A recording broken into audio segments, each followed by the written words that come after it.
Hello friends. आज हम plate tectonics का सिद्धांत और भूकंप के बारे में पढ़ेंगे, है ना।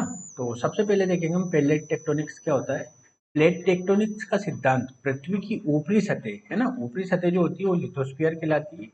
ऊपरी सतह के विभिन्न प्लेटों के गतिशीलता को समझाता है। ये प्लेटें पृथ्वी के मेंटल पर तैरती हैं और उनके बीच की गतिविधियों से भूकंप, ज्वालामुखी विस्फोट और पर्वत निर्माण जैसी भूवैज्ञानिक प्रक्रियाएं होती। कि अगर मुख्य बिंदुओं को देखें तो प्लेटों की संख्या पृथ्वी पर लगभग 15 प्रमुख टेक्टोनिक प्लेट हैं, जिनके अंतर्गत अगर देखें तो यूरो एशियाई, उत्तरी अमेरिका, दक्षिणी अमेरिका, अफ्रीकी, इंडो ऑस्ट्रेलियाई और पैसिफिक प्लेट शामिल है। प्लेट सीमाओं का अगर हम देखें तो सामान्यतः 3 प्रकार की प्लेट सीमाएं होती है। पहला है संक्रात्मक प्लेट, जब प्लेटें एक दूसरे के पास आती है ना, जिसमें भूकंप और ज्वालामुखी गतिविधियां होती है ना। जब प्लेटें, है ना, प्लेटें एक दूसरे, मान लिया जाए कि ये एक प्लेट है और ये एक प्लेट है ना। अगर ये दोनों प्लेटें एक दूसरे के पास आ रही है तो ये संक्रात्मक प्लेटें कहलाती है ना। दूसरा आता है विभाजक सीमा, जब प्लेटें एक दूसरे से दूर जाती है, इससे नए भूभाग का निर्माण होता है, जैसे महासागर की गहराई, है ना। विभाजक प्लेट है जब प्लेटें एक दूसरे से दूर जा रही है, जैसे ये एक दूसरे से अगर दूर जा रही है ना। तीसरी आती है पार्श्व सीमा, जब प्लेटें एक दूसरे के समानांतर होती है ना, समानांतर होती है इस तरह से, तो समानांतर गति करती है, जिससे तनाव पैदा होता है तो और भूकंप की उत्पत्ति। ये एक डायग्राम के थ्रू मैंने समझाने का प्रयास किया है। ये जो पूरा डायग्राम दिख रहा है, 3 तरह से दिख रहा है इसमें। संरचनात्मक, जिसे अपसारी प्लेट कहते हैं, विनाशात्मक जिसे अभिसारी प्लेट कहते हैं, और संरक्षात्मक, है ना, जिसे ट्रांसफॉर्म प्लेट कहते हैं, जो तीसरे टाइप का मैंने बताया था, है ना। और ये इसमें जैसे देखिए, अगर ये जो डाइवर्जेंट बाउंड्री होती है, जब एक दूसरे से प्लेटें दूर जाती है तो महासागरीय कटक का निर्माण होता है। किसका निर्माण होता है? महासागरीय कटक। ये महासागरीय कटक है ना। जब कन्वर्जेंट होता है, विनाशात्मक या अभिसारी सीमा होती है, तो महासागरीय गर्त होता है ना। ये महासागरीय गर्त होता है, ये दिख रहा है ना, कन्वर्जेंट हो रही है, महासागरीय गर्त का निर्माण हो रहा है। तीसरा संरक्षात्मक, ट्रांसफर बाउंड्री होती है, जब प्लेटें एक दूसरे के समानांतर होती है, तो यहाँ पे रूपांतरित अंश, रूपांतरित भ्रंश की उत्पत्ति होती है, ये वाला। ठीक है, तो यहाँ पे इस तरह से भी हम देख। अब हम देखेंगे इसके अंतर्गत भूकंप और ज्वालामुखी, ये गतिविधियां मुख्य रूप से प्लेट सीमाओं पर होती है, जहां तनाव का संचय होता है और अंततः विस्फोटित होता है। पर्वत निर्माण होते हैं प्लेट विवर्तन सिद्धांत के तहत, जब प्लेटें एक दूसरे को धकेलती है तो पर्वत श्रृंखलाओं का निर्माण होता है, जैसे हिमालय, है ना। जलवायु और पारिस्थितिकी, प्लेट टेक्टोनिक्स का प्रभाव जलवायु और पारिस्थितिकी पर भी पड़ता है, जिससे विभिन्न पारिस्थितिकी तंत्र विकसित होते हैं, है ना।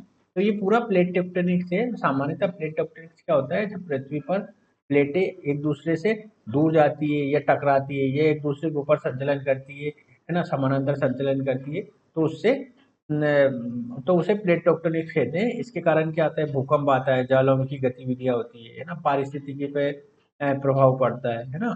विभिन्न प्रकार के जो लैंडफॉर्म्स होते हैं वो निर्मित होते हैं, है ना। तो ये पूरी चीजें हैं प्लेट टेक्टोनिक्स से संबंधित। अगला वाला जो हम टॉपिक देख रहे हैं वो देख रहे हैं भूकंप। तो भूकंप क्या है? भूकंप सामान्यतः अगर पृथ्वी में आकस्मिक रूप से कोई हलचल होती है तेज गति से, आंतरिक गतिविधियों के कारण, तो उसे भूकंप कहते हैं ना। ये एक पृथ्वी की प्राकृतिक घटना है, जो पृथ्वी की सतह पर अचानक ऊर्जा रिलीज होने से उत्पन्न होती है, या आमतौर पर टेक्टोनिक प्लेट की गति से संबंधित होती है। जब प्लेटें एक दूसरे से टकराती है, अलग होती है या एक दूसरे के पास सरकती है, तो तनाव जमा हो जाता है। जब ये तनाव अचानक रिलीज होता है तो उसे हम भूकंप कहते हैं। ठीक है। अब भूकंप के कारण क्या होते हैं?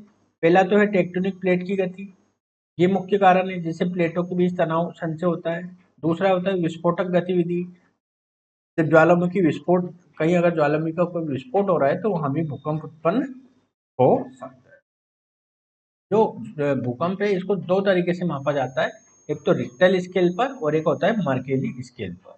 रिक्टर स्केल पर क्या होता है, भूकंप की तीव्रता इसमें सामान्यतः मापी जाती है। जब हमको भूकंप की तीव्रता मापनी हो तो हम रिक्टर पैमाने का प्रयोग करते हैं, और जब भूकंप का प्रभाव बताना हो तो मार्केली स्केल का प्रयोग करते हैं, है ना।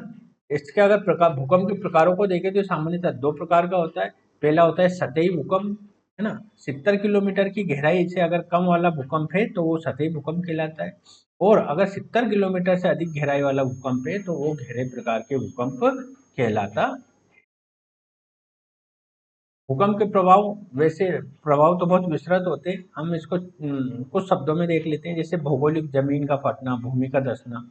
मानव जनित को देखेंगे तो इमारतों का गिरना, जन हानि और आर्थिक नुकसान। आपने कच्छ का भूकंप 2000 में, कच्छ का भूकंप जो 2000 के आसपास हुआ था, जो सुना होगा, गुजरात के कच्छ शहर में, तो वो काफी विनाशकारी भूकंप था। इसके बारे में आप डिटेल से नेट पे देखेंगे तो काफी इसकी जानकारी मिलेगी, उसका आर्थिक, सामाजिक और राजनीतिक प्रभाव क्या रहा। भूकंप अगर प्रबंधन की बात करें तो भूकंप पूर्वानुमान लगाना काफी कठिन होता है, लेकिन कुछ संकेतों का अध्ययन कर सकते हैं। निर्माण मानक, भूकंप प्रतिरोधी इमारतों का हमको निर्माण करना चाहिए, है ना। और जो दीवारों के पास जो गमले वगैरह है उसको नहीं रखना चाहिए, क्योंकि भूकंप आने के दौरान वो गिर जाते हैं, जिससे जनहानि होती है। ये एक डायग्राम है।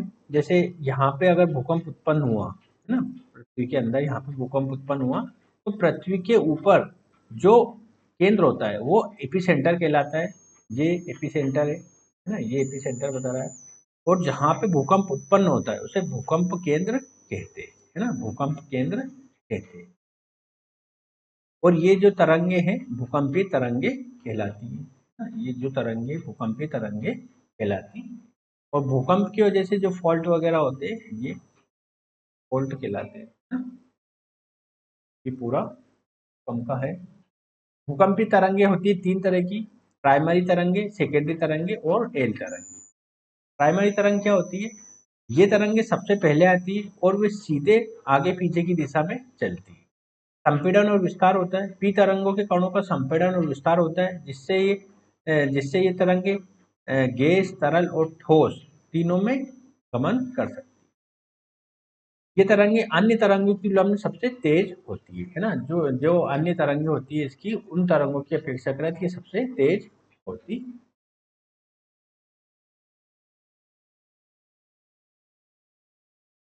नेक्स्ट आता है, पी तरंगों के बाद आता है एस तरंगे।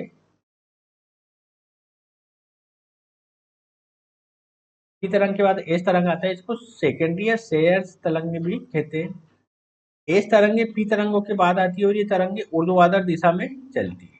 संचरण माध्यम क्या होता है? एस तरंगे केवल ठोस माध्यम में ही यात्रा कर सकती है ना, मतलब ठोस माध्यम में ये गमन करती है ना, तरल और गैस में ये नहीं चल पाती। पी तरंगों से ये सामान्यतः धीमी मानी जाती है। तीसरी तरंगे होती है एल तरंगे, इसको लव या रायली तरंगे भी कहते हैं। ये सतही तरंगे होती है जो पृथ्वी की सतह पर फैलती है। एल तरंगे सबसे अधिक विनाशकारी होती है क्योंकि ये सतह के करीब होती है और इमारतों पर अधिक प्रभाव डालती है। एल तरंगे क्षैतिज गति में फैलती है, और जबकि रायली तरंगे उथली सतह के और सतह की तरह होती है। अगर प्रकार को देखें तो ये जो एल तरंगे ये भी दो तरह से होती है। एल तरंगे में एक तरंगे होती है जो क्षैतिज गति में चलती है, और एक, जबकि रायली तरंगे एक उथली लहर की तरह चलती है। सारांश में अगर देखें तो पी तरंगे सबसे तेज संपीड़न और विस्तार होता है, सभी माध्यमों में चल सकती है। एस तरंगे ठोस में ही चलती है, ऊर्ध्वाधर दिशा में चलती है। एल तरंगे सतही तरंगे होती है और ये सबसे अधिक विनाशकारी तरंगे मानी जाती है। ये तरंगे भूकंप के अध्ययन और तीव्रता के निर्धारण के लिए महत्वपूर्ण भूमिका निभाती है। अब एक डायग्राम देख सकते हैं। ये थोड़ा आपको ब्लर सा दिख रहा होगा, लेकिन अगर इसमें आप गौर से देखेंगे तो ये सबसे अंदर है जो आंतरिक कोर है, ये बाह्य कोर है, ये मेंटल वाला क्षेत्र है यहाँ से यहाँ तक, और ये सबसे भारी क्षेत्र है जो क्रस्ट कहलाता है ना। तो अगर आप देखेंगे तो पी और एस तरंगे क्रस्ट के अंतर्गत आपको दिखेगी, है ना, ये क्रस्ट के अंतर्गत आपको दिखेगी, क्रस्ट के अंतर्गत आपको दिखेगी। क्रस्ट से आगे जाते हैं तो मेंटल, मेंटल पर भी पी और एस तरंगे दिखाई देती है, पी और एस तरंगे दिखाई देती है। परंतु जब आंतरिक कोर के अंदर जाते हैं, है ना, दो तरह से होता है, बाह्य कोर और आंतरिक कोर। तो आंतरिक कोर में वापस दोनों तरंगें आ जाती है, लेकिन बाह्य कोर में ये जो सेकेंडरी वेव्स है ये आपको नहीं दिखाई देती है ना। और ये पी तरंगों का छाया क्षेत्र ये वाला दिख रहा होगा आपको। पी तरंगों का जो छाया क्षेत्र है, यहाँ पे पी तरंग छाया क्षेत्र है, ठीक है। तो ये आप इसको और अच्छे से पूरी डिटेल जानकारी प्राप्त कर सकते हैं ना। प्रत्यक्ष रूप से एस तरंगों का प्रभाव होता है, क्रोड से पी तरंगे प्रभावित 21 मिनट बाद पहुंचती है ना। तो ये सब फैक्चुअल इंफॉर्मेशन है, आप इसमें से देख के पढ़ सकते हैं ना। तो आज का वीडियो हम यही समाप्त करेंगे। अगले वाले वीडियो में हम ज्वालामुखी और इसके आगे की घटनाओं के बारे में जानेंगे। तो तब तक के लिए नमस्कार।